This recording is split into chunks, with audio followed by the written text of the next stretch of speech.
Artinya zaman kita hidup pun sebenarnya kita tidak bisa ngelola kehidupan itu tidak bisa. Nah kalau sama nggak bisa, nanti setelah mati juga tidak bisa. Ya sudah, ketika kita hidup yang ngelola juga Allah, ketika mati juga yang ngelola. Bedanya apa? Nah, ini di sini terus kita dilatih inna sholati wa nusuki wa mahyaya wa mamati lillahi rabbil alamin. Tapi kenapa kita ragu terhadap kehidupan setelah kematian? Karena ketika kita hidup seakan-akan kita tahu cara hidup. Makanya Allah itu tersinggung betul ketika ada orang merasa bisa ngelola cara hidupnya. Makanya kata Allah, kalau gojlok orang-orang yang kepedean itu, kalau kamu top, mbok jangan mati. Itu falaula in kuntum ghairu madinin tarji'unaha in kuntum shadiqin. Kalau kamu merasa top itu jangan mati. Di mana-mana mati itu tidak top. Falaula idza balaghatil khulqum wa antum khina idin tanzurun. Mbok ketika nyawa kamu sudah sampai kerongkongan, kamu tarik lagi supaya kamu tidak mati. Mati itu tidak top. Katanya kamu top kok mati. Jangan mati. Kalau top itu jangan mati, jangan miskin, jangan tua, jangan jadi jelek. Pokoknya top terus gitu. Itu digosel sama Allah. Tapi orang itu lupa bahwa ketika sehat begini kita seakan-akan ngelola kehidupan. Nah gara-gara merasa ngelola seakan-akan kalau mati lalu saya gimana ya kalau mati. Nah cara berpikir masyarakat gini, kalau kampung ini mau dibalik sama Allah, mau ada adab, logikanya yang tahu akan ada adab itu pasti sudah pergi. Padahal Nabi Yunus pergi ini bukan karena takut adab, mangkel. Nabi Yunus itu minggat tadi abaqo itu. Abaqo itu kalau dalam bahasa Arab pergi gak pamit ya. Kalau orang Jawa bilang minggat. Kalau itu sebenarnya saking mangkelnya, saking emosinya, beliau akhirnya meninggalkan kaumnya tanpa pamit. Tapi kaumnya itu menjadi tahu bahwa ini serius Yunus. Buktinya dia agak berani di kampung. Berarti mau ada adab betul itu. Dan efek positif dari teori itu, teori kultur tadi. Akhirnya mereka tobat. Saat itu juga mereka wiridan di lapangan. Terus semua kesalahannya diselesaikan. Sampai ada rumah yang sudah dibangun permanen karena di tanah tetangga. Dirobohkan saat itu juga. Bahkan ada batu yang dulu nyuri. Satu dua batu yang dulu hasil nyuri saat itu juga dirobohkan, dikembalikan sama Wah, hari itu semua kedoliman diselesaikan. Ini penting saya utarakan, jadi tobat itu tidak hanya istighfar. Kalau istighfar ribet, tobatnya orang punya utang terus istighfar gitu kan ribet. Kan ribet itu. Ada punya utang terus minta maaf itu kan ribet itu kan. Harus diselesaikan itu. Tobat diterima sama Allah. Batas akhir finish dari harusnya ada adab, misalnya Senin, Selasa, Rabu, harusnya Rabu itu sudah kena adab, ternyata Rabu itu tidak kena adab. Nabi Yunus sebetulnya juga penasaran kampungnya itu kena adab tidak, dilihat dari jauh ternyata tidak, tambah kecewa dia. Jadi, wah ini saya kalau pulang pasti dibunuh karena saya jaga pembohong. Di masyarakat situ ada aturan siapa yang bohong dibunuh. Padahal Nabi Yunus ngumumkan nanti Rebu ada azab, kira-kira gitu. Ternyata Rebu itu udah ada azab, makanya dia sudah di batas kampung kembali minggat lagi karena nanti pulang pasti dibunuh karena dia ada kebohong. Ya akhirnya masyhur itu, terus dia ikut nelayan sekenanya, yang penting lari dari kampung, ikut nelayan sekenanya. Zaman itu ini saya ulang lagi, zaman itu nanti ini efeknya nanti ke tauhid. Zaman itu para nelayan tuh kayak sepakat kalau ada kapal atau perahu kok mau tenggelam itu pasti ada yang minggat. Hanya minggat itu pergi tidak terhormat itu. Terus fasahama fakana minal mudkhadin. Nah dulu tuh orang sudah punya peradaban. Ini cerita kultur, sudah punya peradaban. Ya sekarang gini, kalau nyemplungkan salah satu kan tidak adil diundi. Ternyata yang keluar dia Nabi Yunus. Terus mereka tahu ini orang nggak pantas dikorbankan. Dan Nabi di mana-mana itu ganteng. Memang Allah itu punya sunat unik. Nabi itu harus paling ganteng di kampungnya. Nasabnya juga harus paling baik. Kabar-kabarnya juga istrinya harus paling cantik. Itu memang aturannya gitu. Nggak tahu saya. Dulu saya juga janggal. Kenapa Nabi aturannya harus gitu? Angen-angen di pemimpin elek izin itu. Maksudnya gitu. Kalau memimpin dia masak keriting itu kan piye gitu rasanya terus. Jadi Nabi itu pasti itu paling ganteng di kampungnya, terus dari nasab ya terbaik, terus rata-rata istrinya itu ya selain Solihah itu ya paling ganteng. Karena ya dibully kan, sowar tidak jadi Nabi, bujone elek kan ya ribet kalau misalnya ada yang bully gitu kan juga ribet. Singkat cerita terus dia akhirnya ditenggelamkan, dibuang karena beliau seorang Nabi, faltaqamahul khut. Beliau ditelan ya. Iltiqam itu tidak digigit, ditelan ya. Karena ditelan beliau tidak ngalami dikunyah, ditelan. Iltiqam itu ditelan. Karena beliau seorang Nabi, di dalam batnil khut itu di perut itu dia wiridan, dan barokahnya wiridan itu perut ikan ini menjadi masjid. Dia nyaman di situ, nyaman karena terus ngalami karomah lah. Andekan wali itu ngalamin karomah. Nah, kesimpulan dari cerita ini itu apa? Masyarakat itu akan selalu dengan kulturnya sendiri. Para nabi juga punya kultur sendiri. Dan Allah yang ngelola itu semua.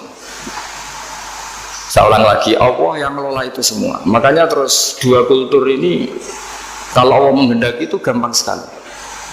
Akhirnya yang terjadi apa? Nabi Yunus jadi kasih sanksi Allah karena pergi tidak pamit. Masyarakatnya justru enggak, karena tobat. Dan tobatnya masyarakatnya ini karena kekeliruan Nabi Yunus. Keliru dengan makna bukan dosa. Andai kan Nabi Yunus saat itu kok di rumah ingin menyaksikan adab, itu masyarakat mesti gak percaya kan ada adab. Mau ada adab kok dia di rumah gitu. Jadi unik, Allah cara ngelola masyarakat itu unik. Nah, dari keunikan-keunikan cara Allah ini kemudian lahirlah ilmu yang bernama ilmu tauhid, ilmu tawakal, ilmu pasrah nang pangeran itu.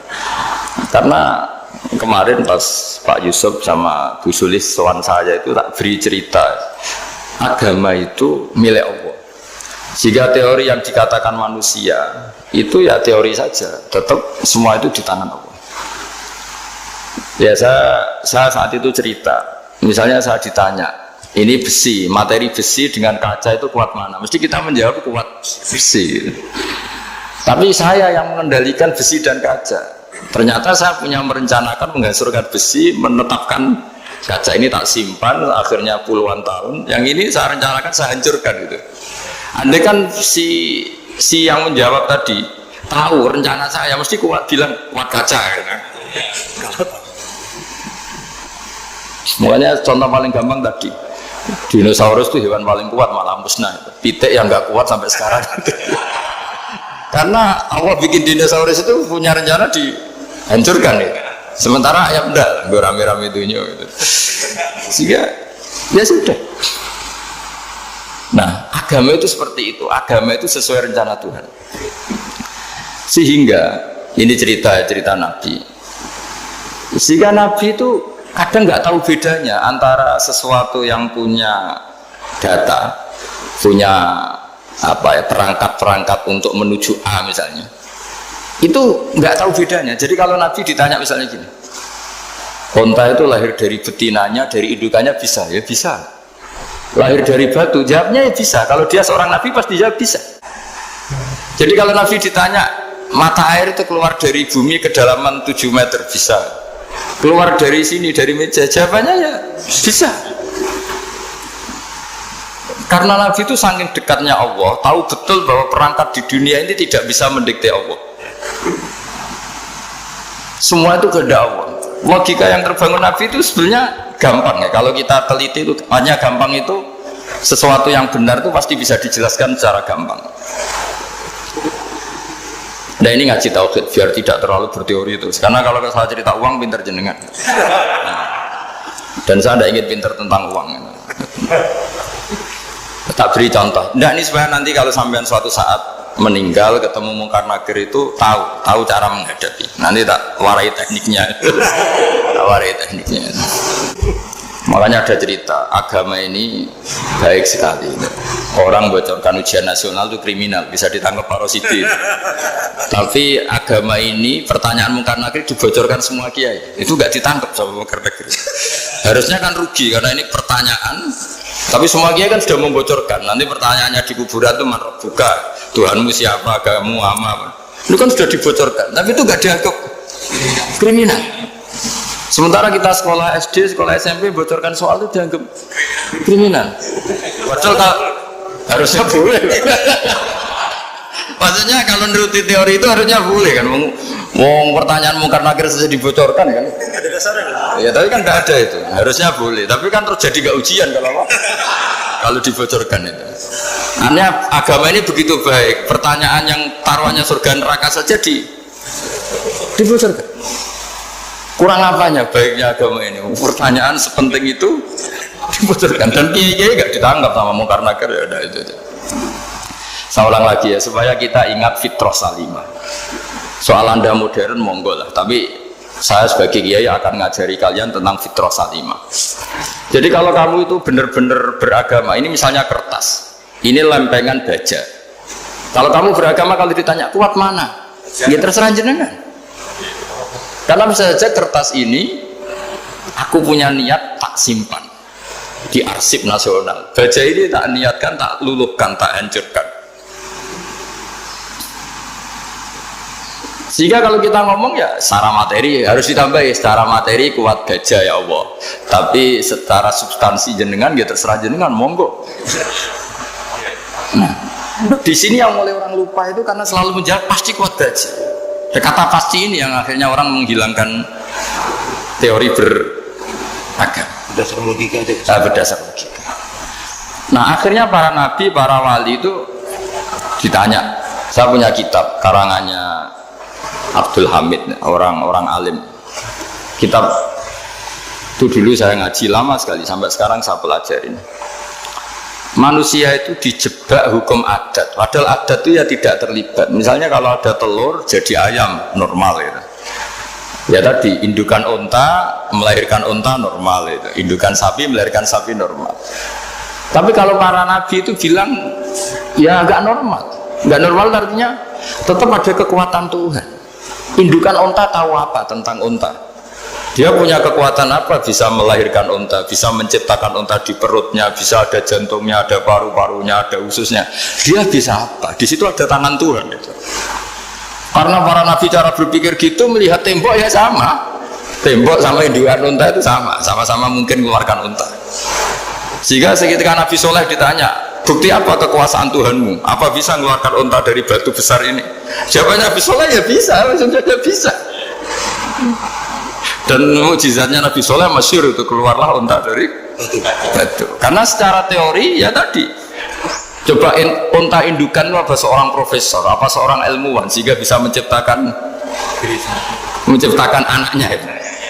Apa dia terlibat dalam menciptakan jantungnya, paru-parunya, ususnya? Kan enggak juga. Telur bisa apa coba? Gobloknya bukan main telur itu kan. Tapi bisa mengeluarkan ayam, dia bisa apa? Nah, para nabi, para wali itu tahu semuanya itu kekuasaannya Allah. Nah, kalau karena kekuasaan Allah bedanya apa dengan tembok? Makanya Nabi Muhammad ketika di padang pasir, semua sahabat bingung nggak ada air, ya Nabi santai aja.